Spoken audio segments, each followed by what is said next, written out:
Bueno, Itxaso, konta iguzu, nolakoa zen zure egoera formakuntza egin aurretik?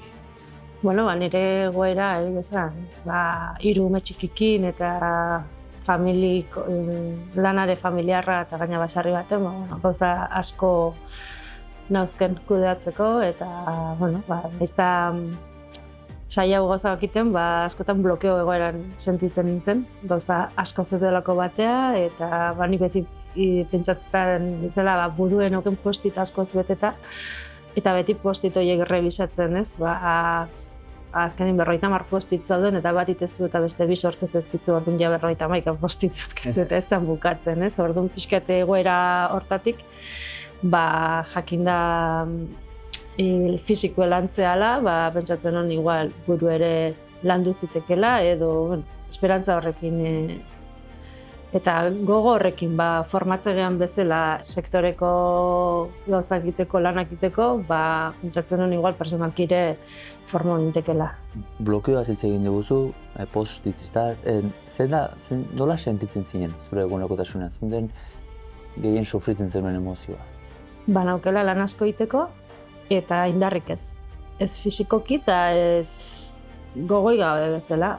Goizetan jaiki eta ia nekauta. Neiz da ordu asko loin, nekauta. Eta lanak egiten baino denbora gehiago pasatzen dula, buruei bueltaka egiten baino.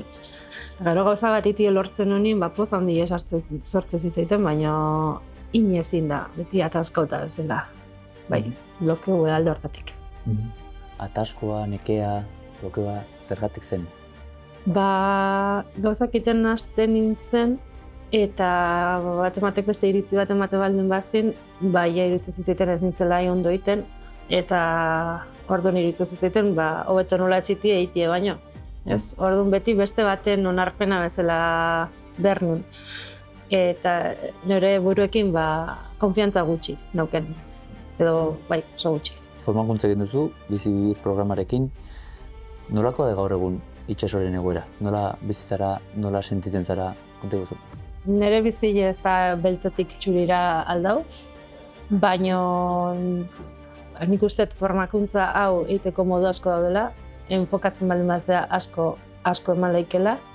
Nik formakuntza honez aparte beste ardura asko nauzken orduan, pixkate nire denborie ez dut dana enfokau formakuntza, orduan aldaketa asko egin ditut, baina iritze zait formakuntza hau uneko honien hartu izan manun edo dedikazio handi joekin inbanun, askoz gehiago ingo nula.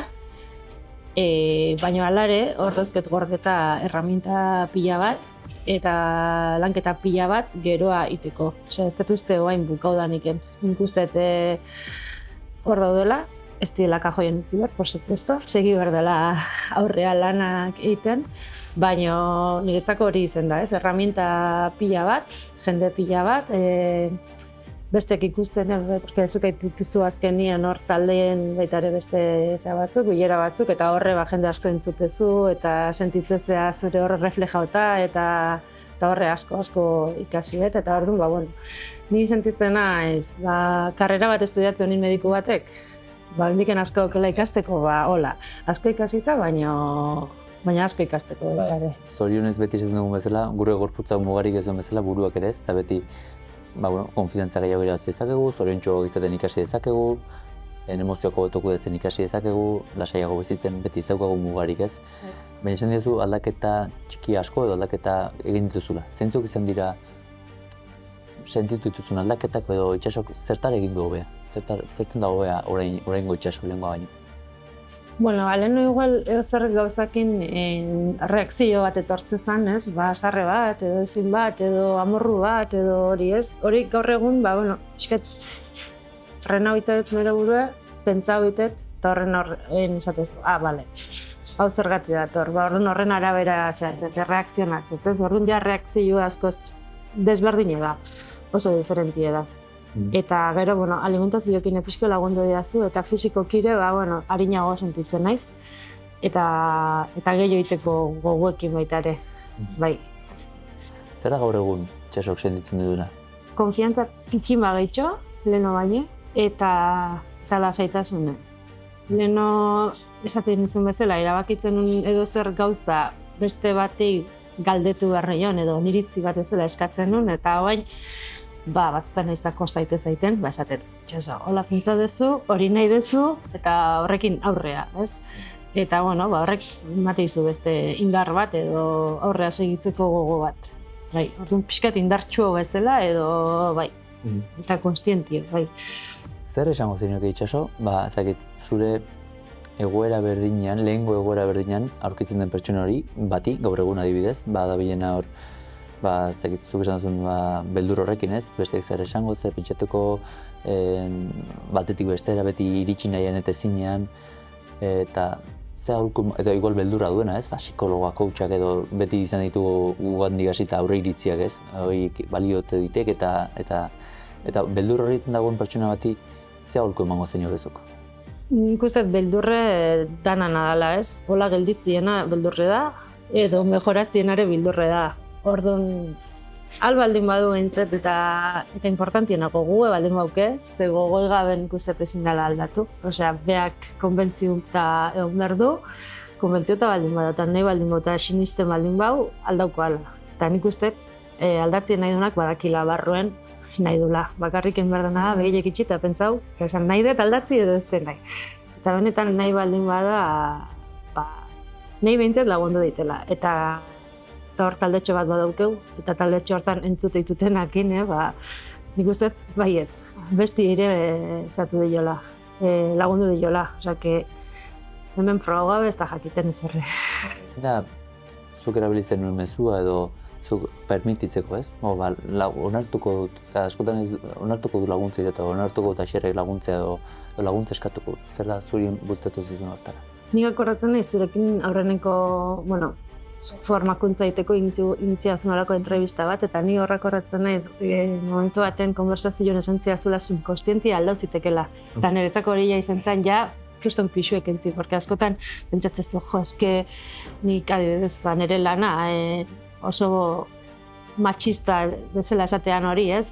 Ni neskia izan da, sekula ez naiz izango nire lanien nahiko gona, ez? Da, holako gauzak, ez? Azkenien siniste dituzu zeuk, zeure buri sinistu arazte izkotzu. Eta zuk esan ziazun inkonstientzia aldau zitekela nik inun eta beste jazta, esan hori aldatzen bat dan aldatzea, ez? Eta netzako lehenengo klik hori izan zen. Gogoan dut, zu azkenean oso ingurune maskulino batetik zatoz, itxaso, eta aldatu daiteke. Eta askotan nik uste dut gizartean dagoen sinismenik lastragarriena edo limitantena dela, ez ni horrelakoan nauk eta ez daukat aldatzerik. Eta ez zu horrelako izaten hautatzen ari zara horrelako izatea. Eta konsiente zen momentuan, konsientzia hortatik aldatu dezakezu nahi baduzu bentzat. Errezagoa ez eta ez ni horrelakoan ez eta listo. Denok aldatu dezakegu eta denok dakagu aukera aldatzeko. Eta gaina eske zuk sinistezu eta beste sinistu arazte duzu. Osea, nik sinisten nuen ni ez nintzela gai, porque ez naukelako zu bezain beste indar zaku bat hartzeko, baina eta besteik hori sinisteu, orduan batzea gai zaku bat jasotzeko ez tratore bat ibiltzeko, tratore bat ibiltzeko ez tezu motila izan beharrik. Osea, eta gero, pixket lanketa izan da, baita badaude basarritarrak gizonak dienak eta lanak ez dituenak gainondo egiten, eta beste batzuk oso ondo dituenak orduan emakumeetan berdinaz. Baina batzutan bada sinismen hori, geuk bere buruei sartze jona, emakume izen da, etzala izango nahiko egona. Eta ez toke zertan izanela. Eskerrik asko, nire parte diz, itxaso, benetan eskerrik asko mandidazun aukera batetik zu laguntzeko. Zure aldaketa ikusten niretzako oso asko beten hau, hasierako sesioetan ikusten nuen itxaso eta gaur egungo itxaso asko aldatu da, eta oraindik beti izaten zuena jarri dizazu, asko duzu aldatzeko, asko daukagu aukera, hobetzen jarraitzeko, baina benetan eskerrik asko aukera emateagatik, eta jarri dizagun bidean. Eskerrik asko zuri, espero dut zuke mandako erraminta horiek segitzie erabiltzen, eta zuke bai asko mandiazu, eta jakiti persona bat daula hola, ni asko betetzen hau eta lasaitasun ematit baita ere, zer momentutan beharra aukiezko, daula norbait ez, laguntzeko, hori ere importantia. Eskerrik asko, Txero. Zuri.